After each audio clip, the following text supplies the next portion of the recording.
Hey there, it's Joseph, and welcome to the YouTube channel dedicated to San Miguel de Allende's secrets. And today we're going to talk about the most popular leaf that you'll see all over town. And no, I don't mean pot. As always, in the descriptive box below, there's links to other websites if you need more information, including one out to Amazon.com that lists all the best-selling books in the San Miguel de Allende book series for sale. Recently on a tour, there was an antiques collector that I asked, out of all the vintage items she collected over her lifetime, what was a unifying design element? Without missing a beat, she replied, acanthus. Acanthus is a flowering plant that does well here in Mexico and in her garden back in North Carolina. Actually, it does well most anywhere, from the Mediterranean to the Orient if it is warm, dry, and semi-shady.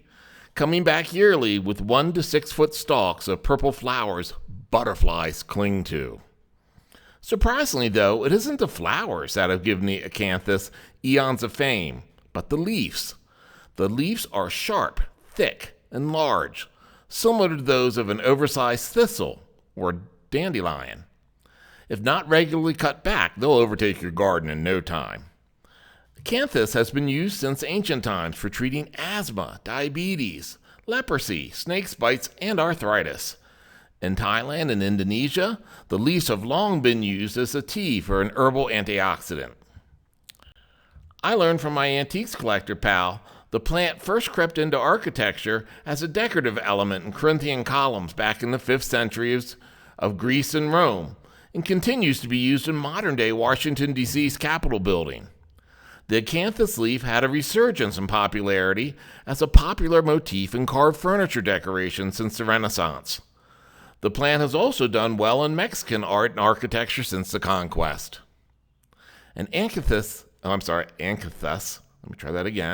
leaf symbolizes both long life and immortality. They lived up to their reputation, having been popular design elements for thousands of years on everything, including caskets. Okay, so that's cool, but what does that have to do with San Miguel de Allende? Once aware of it, I now see the plant in art all over town. My first effort to find Waldo was in my own house, and I did. Acanthus leaves were on a lamp, a mirror, a pot, shelves, and even a tablecloth. Next came the game of gambling around town, and the acanthus is everywhere, on doors, windows, fountains, and nearly every piece of public art. Of course, the church, who focus on everlasting life, put the acanthus in every church, temple, and chapel around town.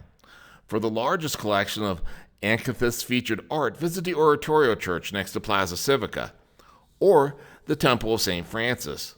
From the facades in the front of the buildings to deep within the interior of each church, that jagged leaf motif is featured. A lot. As always, it's fun to realize everything means something, and may you never look at a sharp-edged leaf pattern in the same way again. As always, feel free to click like and subscribe, and you'll be notified of new videos as they come out here on the San Miguel de Allende Secrets YouTube channel.